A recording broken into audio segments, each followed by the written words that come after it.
Hello friends, welcome to civil AE JE exam. अभी हम building material का question जो है एसएससी जेई एग्ज़ाम 2017-18 का पार्ट 1 डिस्कशन करने जा रहा हूँ। क्वेश्चन नंबर 1 है the minimum compressive strength of second class brick should be. Second class brick का जो है कंप्रेसिव स्ट्रेंथ जो है 7 MPa या फिर न्यूटन पर एम स्क्वायर या फिर 70 किलोग्राम पर सेंटीमीटर स्क्वायर से ग्रेटर होना चाहिए। ऑप्शन ए करेक्ट हो जाएगा।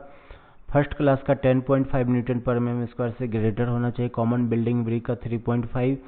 थर्ड क्लास ब्रिक का जो है 5 न्यूटन पर एम स्क्वायर। क्वेश्चन नंबर 2 है a pug mill is used for. Option A है softening brick, moulding, tampering.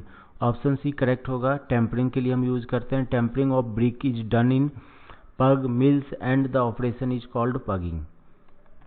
Question number 3 है a bull nose brick is not used for. Bull nose brick जो है इसका जो है कॉर्नर जो है राउंडेड होता है, इस तरह से ब्रिक होता है। Bull nose brick is the one that has one some or all of its corner rounded off. This brick can be used to create soft and attractive curve edge of to step sill or in capping walls rounded corners of pillar etc। तो option है rounding off sharp corners, pillars, decoration purpose, arches. Arches में हम use नहीं करते bull nose brick. Question number 4 है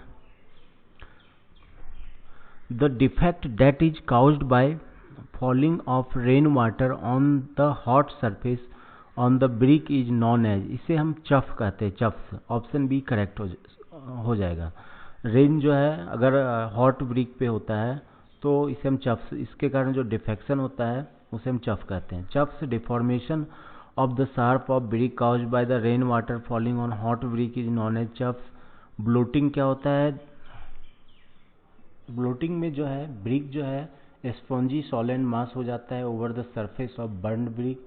इसका कारण है it is cause are the presence of excess carbonaceous matter and sulphur in brick के लिए। उसके बाद लैमिनेशन है। लैमिनेशन जो है ये डिफेक्ट है ब्रिक का। ये क्यों होता है? It is by entrapped air in the voids of clay. Lamination produce thin lamina on the brick faces which weather out on exposure. Next question number 5. Which one of the following brick is suitable for high class brick masonry? Option A है bullnose brick, jump brick, modular brick, under burnt brick। तो high class brick masonry के हम use करेंगे modular brick. Modular brick जो है ये जो है इसका स्टैंडर्ड साइज जो है होता है 19 centimetre into 9 centimetre to 9 centimetre used for high class masonry works. Question number 6 है which of the following is the correct reason for soaking the brick in water before its use. Option A है for preventing absorption of moisture from mortar by brick, reducing air void, reducing efflorescence, for cleaning. तो main purpose जो है इसका होता है option A correct हो जाएगा, preventing absorption of moisture from mortar by brick. The brick before placing in masonry are soaked in water so that they do not absorb water from mortar. The brick should not have free moisture on their surface, otherwise the water content of the mortar will be altered, thereby as the strength of mortar will affected. Next question number 7. If the composition of good brick in the composition of good brick the total content of silt and clay by weight should not be less than, silt and clay means silica जो है 50 to 60% होना चाहिए good brick में। तो option जो है इसका correct हो जाएगा सी। कंपोजिशन जो है ब्रिक का होता है सिलिका 50 to 60%, एल्यूमिना जो है 20 to 30% होता है, लाइम लेस देन ये जो है लाइम जो है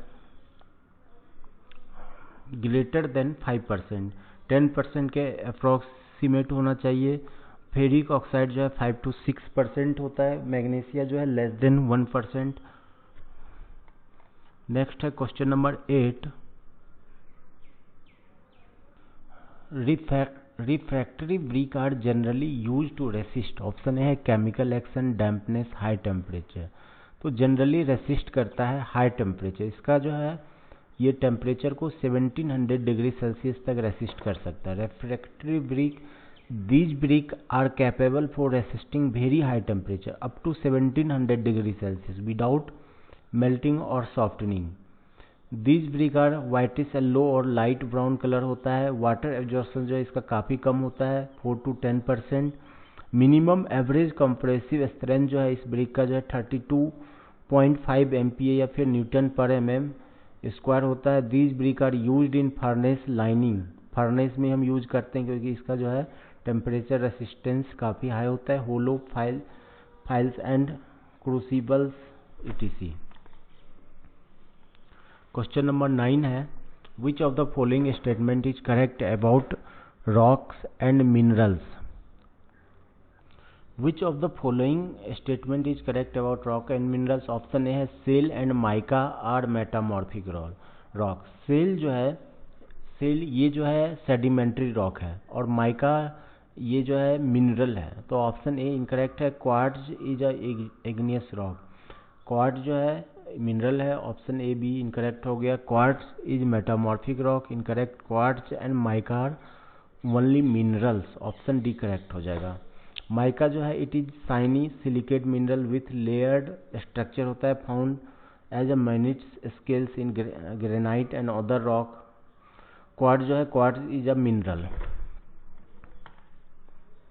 नेक्स्ट है question number 10. The crushing strength of good stone for construction of building must not be less then. Building जो है गुड स्टोन का जो है कंप्रेसिव स्ट्रेंथ 100 MPa से ग्रेटर होना चाहिए या फिर न्यूटन पर mm स्क्वायर. नेक्स्ट है क्वेश्चन नंबर 11.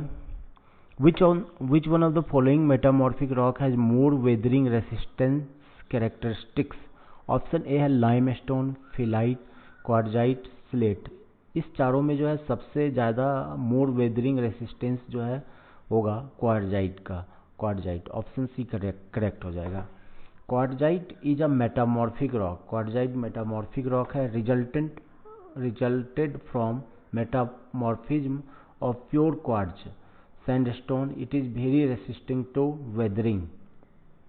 क्वार्ट्ज जो है मिनरल है. लाइमस्टोन सेडिमेंट्री रॉक है. Phyllite is a foliated metamorphic rock created from shales. Slate जो है ये मेटामॉर्फिक रॉक है. नेक्स्ट है question number 12. Which of the following possesses more ability to resist fire. Option A है compact sandstone, quartz, red marble, shale. तो इस चारों में जो है सबसे ज़्यादा फायर रेसिस्टेंस जो है किसका होगा, तो इसका जो है ऑप्शन ए करेक्ट होगा, कॉम्पैक्ट सैंडस्टोन.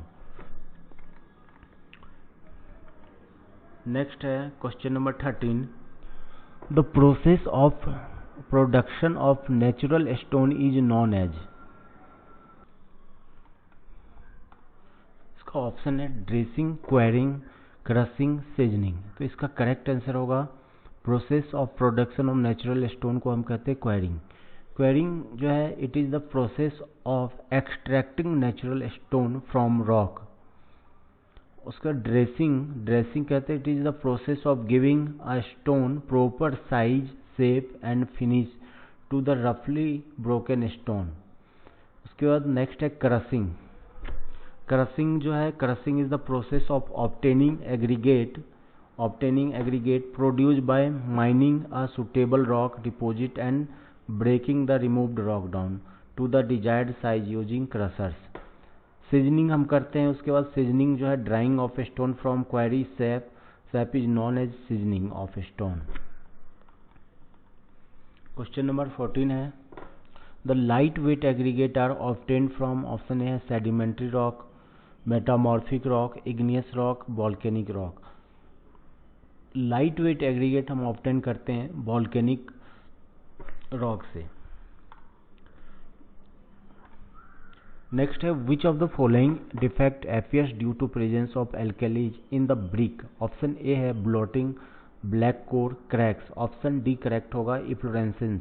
इफ्लोरेसेंस में क्या होता है, ये प्रेजेंस ऑफ एल्कलीज के कारण होता है. अगर जो है ब्रिक को मॉइस्चर के कांटेक्ट में रखा जाए तो इसमें जो है मॉइस्चर के कांटेक्ट में रखा जाए, उसके बाद ड्राई होने के बाद जो है वाइट पैचेज बनता है, इसे हम इफ्लोरेसेंस कहते हैं.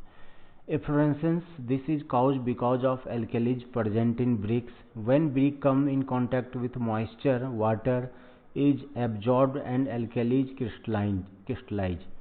After drying, grey और white powder, ग्रे या फिर वाइट पाउडर पैचेज अपीयर होता है ऑन द ब्रिक सरफेस पर, इसे हम एफ्लोरेसेंस कहते हैं. This can be reduced by selecting proper clay materials for brick manufacturing, preventing moisture to come in contact the masonry by providing waterproof coping and by using water repellent material in mortar and by providing damp proof course.